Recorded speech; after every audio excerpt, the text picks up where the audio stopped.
Bonjour, c'est Anne-Sandrine Di Girolamo au micro des Ondes de l'Imo, le podcast immobilier attentif et curieux. Les températures réelles comme ressenties sont mauvaises. Ces mots, très peu encourageants pour le secteur de la promotion immobilière, sont ceux de Pascal Boulanger, président de la Fédération des promoteurs immobiliers France, venu présenter à notre micro la situation du secteur en ce premier trimestre 2023. Des chiffres si mauvais que c'est tout un secteur essentiel pour le logement en France qui se met à trembler, pris au cœur d'une tempête inédite que notre invité analyse. Pascal Boulanger, bonjour. Bonjour Anne-Sandrine. Première question qui, je suis certaine, va vous imposer quelques développements. Quelle est la température du marché de la promotion immobilière en France en ce début d'année ? Les températures réelles comme ressenties sont mauvaises. Oui. Actuellement, nous manquons beaucoup d'offres et désormais, depuis quelques mois, nous manquons aussi beaucoup de demandes. Donc un marché très atone. Où en sont également les perspectives de mise en chantier de logements neufs en ce début d'année ? Pour être plus précis. C'est pas bon, puisque comme on a moins de permis de construire, comme on a moins d'offres, on a aussi moins de mise en chantier, puisqu'on ne va pas mettre en chantier ce qu'on n'a pas en permis de construire. C'est totalement interdit. Et de plus, on a en plus des opérations qui ne sortent pas pour des raisons de coûts techniques. Donc c'est un nouveau phénomène qu'on a peu connu chez nous. En fait, quand on ouvre les plis des entreprises, on se rend compte que les coûts de construction sont trop élevés. Habituellement, on était un petit peu habitué, quand on avait ce genre de phénomène, à rehausser un peu nos prix de vente, en disant ça passe pas, il faut rehausser un peu les prix de vente. Simplement, aujourd'hui, les écarts sont tellement importants qu'on ne peut même pas rehausser nos prix de vente parce que là, le marché ne l'accepterait pas. Oui. Donc, il nous arrive, c'est à peu près une opération sur 6, la statistique, de se dire cette opération, elle n'est pas sortable actuellement. Soit on annule cette opération, on ne va pas au bout de la promesse de vente qu'on a signée, soit on diffère en attendant des jours meilleurs. Et donc, vous avez constaté une forte hausse ? C'est même pas une forte hausse, c'est un nouveau phénomène. C'est-à-dire qu'avant, on n'en avait pas. Avant, quand on faisait nos estimations, on ne se trompait pas. Oui. 2%, mais on y arrivait toujours. Et donc, on mettait même en commercialisation avant même d'avoir les réponses aux appels d'offres. Mmh. Aujourd'hui, on a changé un peu de méthode. Pas tout le monde, mais la grande majorité. Nous ne mettons plus dans le commerce avant d'avoir validé nos prix de revient. Et si nos prix de revient sont trop élevés, l'ancienne méthode, c'est de dire, comme je vous disais, augmentons un peu nos prix de vente. Aujourd'hui, on ne peut pas augmenter nos prix de vente, donc deux solutions, où on arrête ou on diffère, ou on revoit les entreprises et on recommence le projet à zéro. Concomitamment, où en sont les stocks de logements invendus ? Alors c'est très étonnant. Oui. Ce qui se passe est déroutant parce qu'on a moins d'offres. Depuis 3 ans, je me plains toujours de ces maires qui ne sont pas des maires bâtisseurs, qui ne signent pas les permis. On a beaucoup moins d'offres, mais dernièrement, on a aussi beaucoup moins de demandes. Et on a encore moins de demandes que de mise à l'offre. Donc nos stocks augmentent dans une période de pénurie d'offres. C'est un peu kafkaïen. Comment est-ce que vous comptez réagir à cette situation ou qu'est-ce que vous attendez du gouvernement ? Nous, on réagit déjà. J'ai fait de fortes propositions. J'ai déjà fait le 7 juillet notre fameux appel de Strasbourg pour relancer l'offre. Mais à l'époque, nous n'avions pas de problème de demande. La demande s'est effondrée, j'emploie bien le mot effondrée, depuis début décembre. On a eu un tout petit ralentissement en juillet-août. Un autre petit ralentissement en septembre, mais rien d'inquiétant. Et depuis début décembre, je vois tous les promoteurs, vous vous en doutez, j'ai des statistiques effrayantes. Oui. J'emploie le mot, je réfléchis bien, je pèse le mot, effrayantes depuis début décembre. Donc maintenant, on travaille sur une remise à l'offre, parce que c'est une lapalissade, mais on ne peut pas non plus vendre ce qu'on n'a pas à l'offre. Donc comme on manque d'offres, on n'a pas beaucoup de demandes, mais on ne peut pas non plus vendre ce qu'on n'a pas à l'offre. Donc, c'est un cercle totalement vicieux. Donc, il nous faut une politique de l'offre pour remettre à l'offre et il faut une politique de demande. Aujourd'hui, on a des taux de désistement qui sont voisins de 50%. Alors que la statistique habituelle chez les promoteurs, c'était 13%. En 2022, on voit cette statistique doubler. Elle passe à 27%. Et depuis le 1er décembre, on a une statistique moyenne de désistement de 50%. Et comment est-ce que vous travaillez cette remise à l'offre, comme vous dites ? Alors, pour la remise à l'offre, il faut absolument que les maires signent des permis de construire. C'est vraiment notre sujet. Et nous, on a un sujet. J'ai vu Olivier Klein il y a pile une semaine où je lui ai proposé encore ce fameux fléchage de la TVA immobilière sur les villes. C'est-à-dire qu'on prend la moyenne de ce que construit une ville sur les 3 dernières années, par exemple. Mettons, Oui. je prends un exemple chiffré, cette ville fait 200 logements moyens par an. Jusque 200 logements, on ne change rien, mais si elle fait un peu plus, partage, par exemple, 50-50 entre elle et l'État, Bercy, sur la TVA. C'est gagnant-gagnant, puisque de toute façon, elle sera incitée à faire plus. Je veux aussi, par cette méthode, changer l'esprit des personnes, des administrés qui contestent les permis de construire ou qui contestent le fait même qu'un maire signe un permis de construire. Ils n'auront plus d'arguments. Souvent, ils sont contre, parce qu'ils sont un peu égoïstement contre.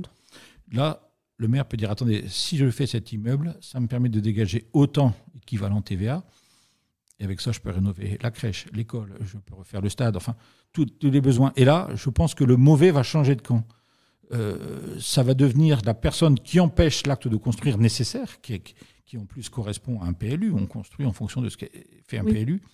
Mais le maire aura un argument. On veut aider les maires, en fait, parce que souvent, les maires sont à court d'arguments et puis ils abandonnent un peu par fatigue en disant, de toute façon, je n'ai pas d'intérêt à signer ce permis de construire, je vais avoir que des ennuis.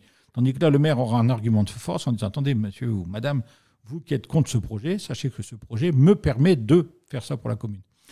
Ça change un peu. Finalement, votre métier de promoteur est modifié, presque augmenté, en fait, en remettant un partenariat fort avec le maire. Oui, un peu, parce qu'à tort, peut-être, la FPI, et je suis dans les instances depuis longtemps, on considérait un petit peu que c'était le maire qui nous empêchait. Oui.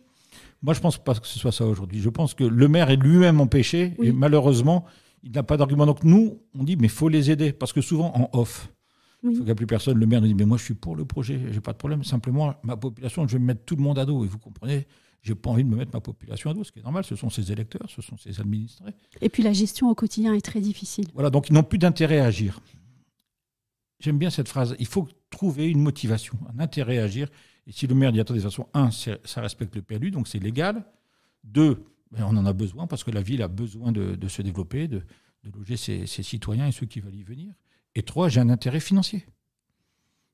Je pense que là, on arrivera à quelque chose. Et Bercy n'est pas perdant, parce que quelquefois, j'entends dire, ah non, la TVA, c'est sacré. Mais non, c'est la TVA sur ce qui se fait en plus. Donc c'est gagnant-gagnant.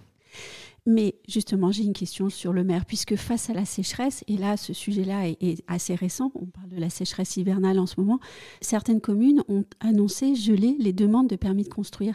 Est-ce que, selon vous, ce type de décision est pertinent ? Mais j'en sais rien, j'ai découvert comme vous avant-hier, ou hier, je crois, quelques communes dans le Var qui ont dit on arrête toute construction pendant 5 ans.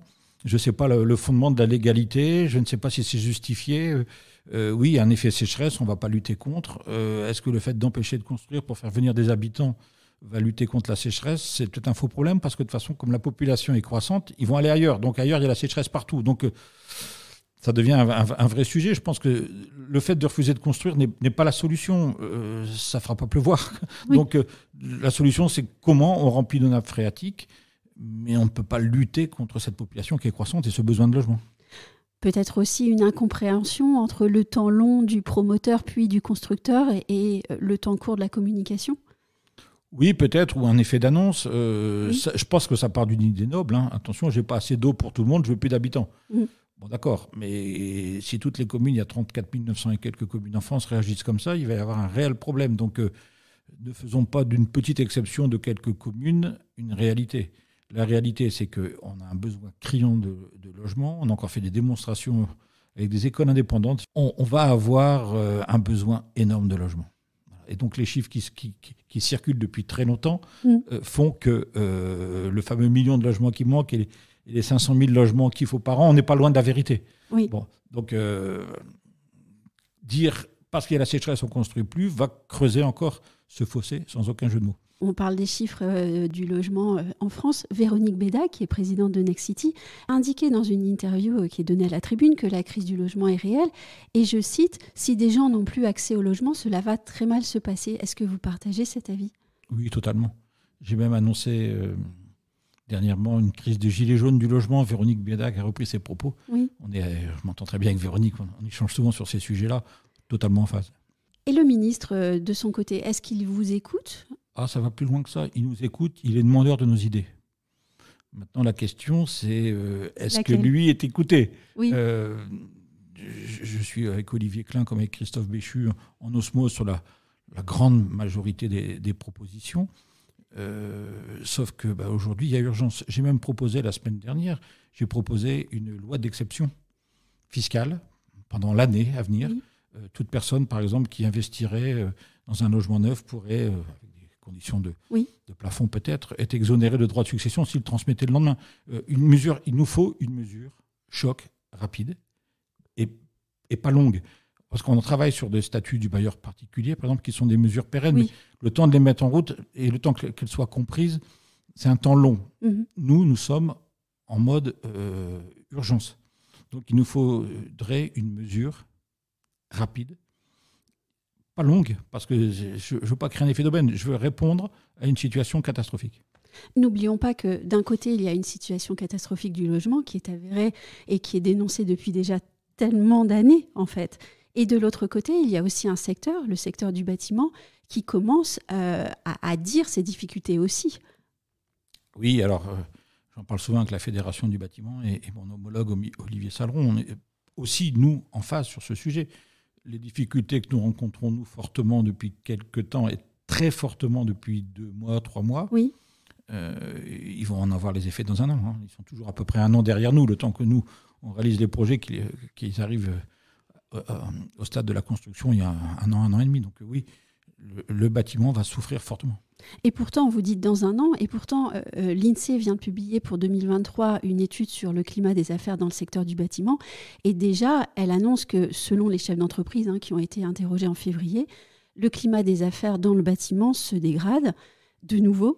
Elle rapporte aussi les tensions sur l'approvisionnement des matières qui diminuent. Mais par ailleurs, elle annonce aussi que les entrepreneurs du bâtiment sont nombreux à juger que le niveau de leur carnet de commandes est supérieur à la normale.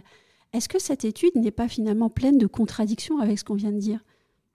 Oui, elle l'est, mais il faut l'inscrire d'une façon temporelle. Oui. Aujourd'hui, je pense que les entreprises ont à peu près de quoi travailler. Simplement, nous, on est 1 an et demi, 2 ans, peut-être des fois devant eux.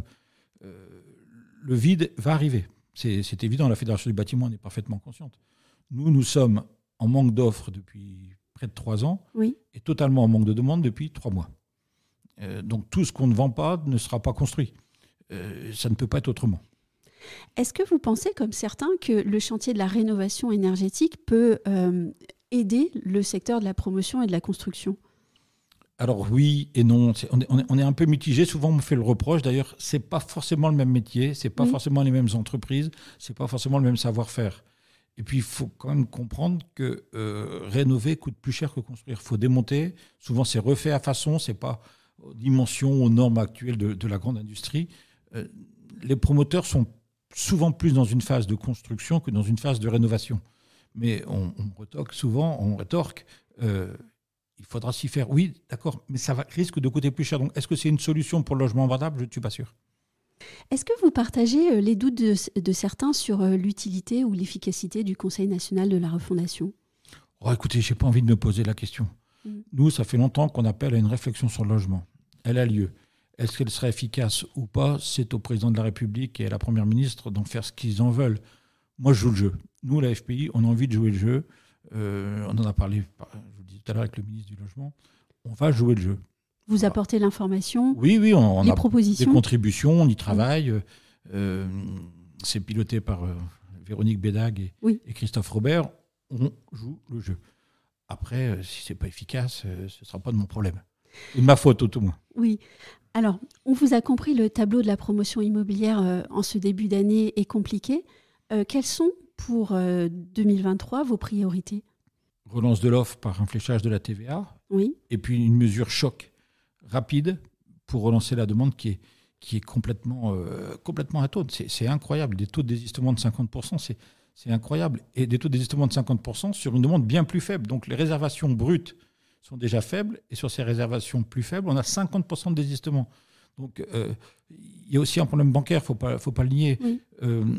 Pourquoi, quand un investisseur achète, par exemple, avec une loi Pinel, on compte cet investissement dans ces fameux 35% d'endettement ? Ça n'a pas de sens. On sait très bien que le logement est payé un gros tiers par le locataire, un petit tiers par l'impôt qu'il gagne et un autre tiers, disons, par un effort d'épargne. Donc, ce n'est pas le même raisonnement. Il faudrait retirer ça des 35%.